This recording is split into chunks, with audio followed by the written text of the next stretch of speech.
avait un petit stand Nexus. Et donc Frigide, que j'ai pu, à qui j'ai pu participer à une émission il y a quelques semaines sur Notre-Dame. Sur Notre-Dame, donc on va en parler aussi. Absolument. Et tu voulais aborder la fameuse loi qui va être en discussion en janvier sur la fin de vie. Donc on a deux sujets ensemble. Voilà. Discussion sur la loi fin de vie et Notre-Dame. On finira par Notre-Dame. Ah, oui. On garde le meilleur pour la fin. Le meilleur pour la fin. Voilà. Alors, qu'est-ce que tu as à nous apprendre sur cette fameuse loi qui pourrait sembler, somme toute, banale?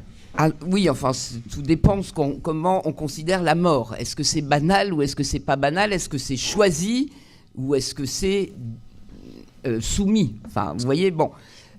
Ce que je veux vous dire, c'est que peut-être tout le monde ne sait pas exactement ce que je fais, mais maintenant j'ai une association qui s'appelle Avenir pour tous, puisque j'ai été, en fait, il disait gérie, mais animatrice, et surtout j'avais mobilisé au moment du changement de la loi de procréation humaine, donc de la vie humaine, qu'on a déguisé sous l'appellation mariage homosexuel pour tous. Enfin, mariage pour tous, mais en fait, qui était le changement de la protection du mariage procréatif entre l'homme et la femme, donc qui protégeait les sexes hommes et femmes qui donnent la vie, pour les dissoudre dans ce qu'on appelle le genre aujourd'hui. Vous savez que maintenant, il y a une multiplicité de genres LGBTQI+, Z, maintenant, qui sont... Oui, non, mais... D'ailleurs, il y a plein d'associations homosexuelles, enfin, il y en a plusieurs, qui militent contre ces associations LGBT qui sont assez, pour certaines, agressives et pour lesquelles ils ne se retrouvent pas, ne se sont pas représentés. Absolument. Nous, dans les manifs tels que je les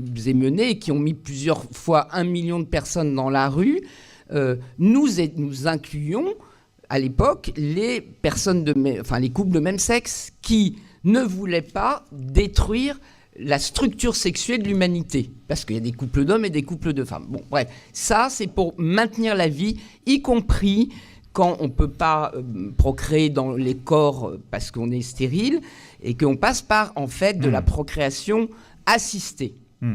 Eh bien, imagine... Alors, donc nous voulons toujours que la procréation assistée, quelles que soient les formes de famille, soit entre un homme et une femme inscrits à l'acte de naissance.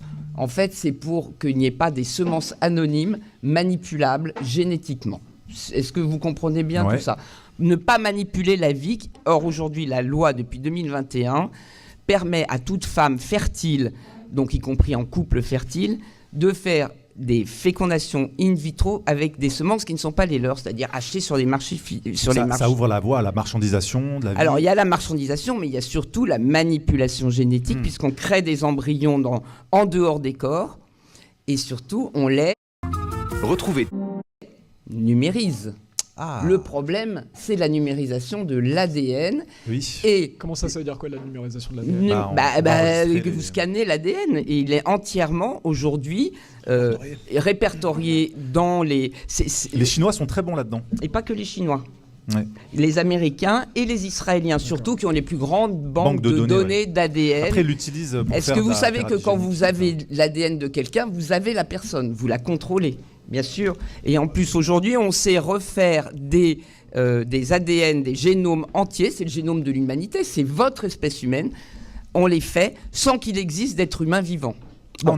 On a réussi à créer des génomes entiers. Entiers qui n'appartiennent à personne. Ah oui, là, ça, on est à des... Bon, et alors, vous comprendrez bien le lien aussi avec, évidemment, la fabrication des ARN messagers, enfin, et des virus qui sont entièrement sous électronique. Enfin, vous voyez, c'est ce que j'appelle la numérisation des êtres humains.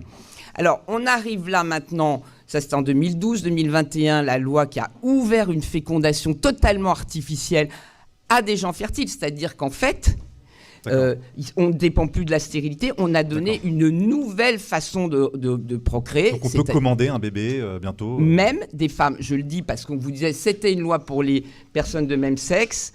C'est faux. C'est une loi pour tout le monde. Les femmes fertiles peuvent aller demander des semences qui sont ni les leurs, alors qu'il n'y a aucune raison pour ça. Bref, ça, donc, c'est le changement de l'espèce humaine.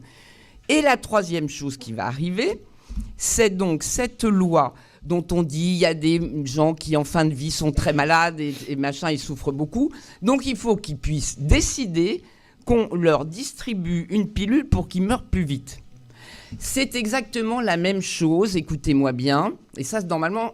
enfin, là, comme il y a eu la démission, enfin, la censure, comment est-ce que ça va reprendre un délai? Mais normalement, cette loi qui avait déjà été votée sur le principe d'une mort non naturelle, c'est-à-dire on choisit, c'est le fameux choix à un droit à mourir. Je suis désolé, je m'en étouffe tellement. Vous imaginez que c'est du suicide médicalisé pour tous?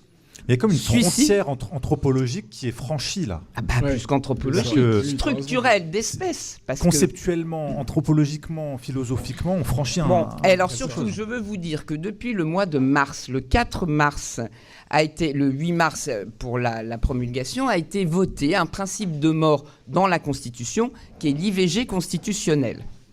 Donc, vous avez la mort qui est constitutionnalisée à l'engendrement, à la procréation. Et là, elle sera légalisée à la fin de vie. Alors que la demande, il y a des demandes de gens qui veulent pas, qui souffrent beaucoup, etc. Sachez que tout ceci est parfaitement pris en compte par ce qu'on appelle les soins palliatifs. C'est vrai. Qui sont la première chose qui compte, c'est de soulager la douleur et d'accompagner des gens qui sont vraiment en bout du bout. C'est-à-dire, ils marchent plus, ils ne sentent plus leurs jambes. Vous savez, la mort, elle prend les membres et elle remonte comme ça jusqu'au cœur à la fin, quand elle est suivie naturellement. Eh bien, il y a des kinésithérapeutes.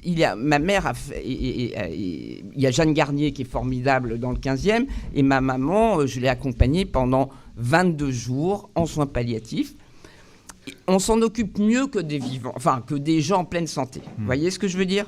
Et ils ne souffrent pas. Ils ne souffrent pas. Et si vraiment, et c'est pour ça que c'est très important que vous vous mobilisiez, si vraiment il y a des cas extrêmes, il existe déjà une loi depuis 2016 qui s'appelle la loi Leonetti-Claes, qui permet une sédation profonde et continue, c'est-à-dire qu'on endort les gens qui souffrent trop, alors qu'on sait qu'ils en sont à quelques heures ou quelques jours de s'arrêter, enfin de partir.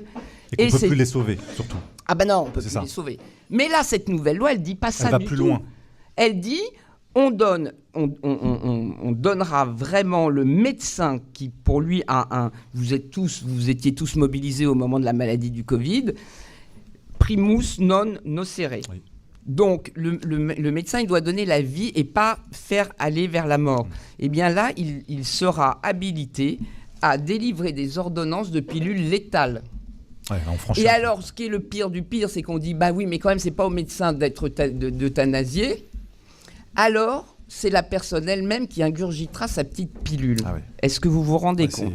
Donc moi, je vous appelle, parce que je sais qu'on n'a pas beaucoup de temps, je vous appelle à une chose, c'est absolument à vous mobiliser sur ces lois vitales de début ou de fin de vie, mais surtout de fin de vie, parce que c'est le point d'orgue, si vous voulez. On a enlevé la procréation naturelle, on va enlever votre mort naturelle, parce que comme dit Caroline Fourest, la nature est fasciste. Voilà. Ah ouais. Bah oui, c'est ça qu'elle dit, c'est pour ça. Et en fait, c'est Jean ou Monsieur Mélenchon qui dit qu'il faut avoir le droit de choisir son sexe et son genre. Il est pour la non-binarité du sexe et du genre, mais depuis 2017 et même 2012. Hein. C'est ça la loi de mariage homosexuel, c'est la suppression des sexes. Et c'est ce contre quoi on s'oppose. Ça ne veut pas dire que les gens n'ont pas le droit de se sentir mal. Ça exclut pas... C'est la dysphorie de genre, oui. Ça existe. Bien sûr, mais c'est quelque chose qui est un dysfonctionnement qu'on doit soigner.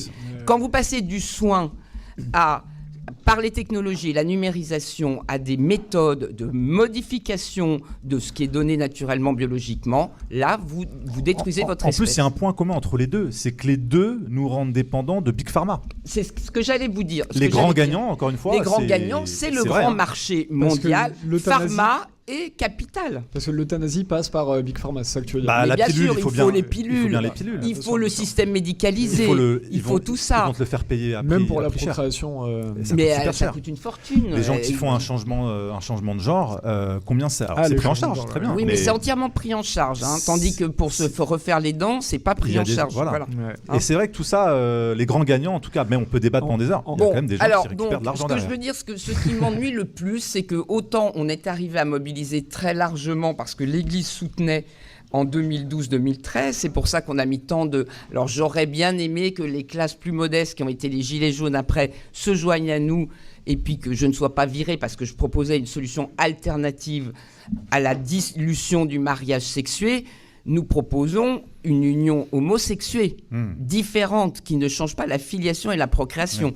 Qu'on mette les géniteurs toujours sur l'acte de naissance. C'est intéressant comme bon, là, précision. ça va un peu vite, mais oui, on parce que parfois, les gens vont faire des raccourcis, des caricatures. Ils pensent qu'on est contre les homosexuels. Non, on est contre le fait qu'on manipule la communauté homosexuelle pour les grands intérêts du grand capital de la technologisation de la vie. Voilà. D'accord. En fait, c'est le fait. Merci beaucoup. Si vous l'avez compris, je suis ravie et je pense qu'aujourd'hui, il est grand temps de se refédérer. Il fallait attendre ce temps pour que tout le monde ouvre plus ou moins les yeux à chaque étape, vous voyez. C'était pas facile de comprendre en 2012 pour tout le monde. Mais là, je pense que vous avez vu qu'ils avancent par étapes. Et la prochaine est très, très proche. Je pense que même si François Bayrou, qui s'est opposé à la loi d'ouverture du droit à mourir, est-ce qu'on se rend compte du droit au suicide ? Mais c'est l'inversion du principe vital. Donc, même s'il est là, il sera obligé de lâcher pour arriver à Matignon. Donc, c'est à nous de nous mobiliser. Voilà. En fait, j'aimerais bien qu'à ce moment-là, on ait des discussions sur l'euthanasie. Parce que bon, moi, je ne suis pas forcément aussi... catégorique. Voilà, moi, mais ne donne pas la main. Juge pas les... Oui, mais moi, c'est pas du tout les gens ce qu'ils ont envie de faire. Tout le monde est libre de dire « je peux plus, je veux m'en aller ». Je le comprends très bien. C'est pas à la loi universelle de l'imposer parce que demain, bien sûr. On vous forcera à mourir. Et comme vous savez très bien ici qu'il y a une volonté de dépopulationner parce que le robot prend notre place et qu'on est obsolète, eh bien, il faut en fait... Comme dit Laurent Alexandre, l'homme est obsolète avec l'IA. Par rapport plus loin... c'est vrai que les transhumanistes... C'est qu'une fois qu'ils se seront arrogés ce droit universel, comme de fabriquer des embryons universellement, tu perds toute ton autonomie, ta souveraineté, ta dignité d'être humain. Voilà. C'est ça que nous refusons aujourd'hui. Miloud dans le chat. On a beaucoup de commentaires. Vas-y. Beaucoup de personnes sont d'accord avec justement Frigide. Laetitia qui nous dit merci à Frigide qui explique les détails très clairement. Patricia qui nous dit bravo madame. Ah, c'est sympa. Merci à vous. Guy, entièrement d'accord avec vous Frigide. Laurent K, je suis d'accord avec Frigide.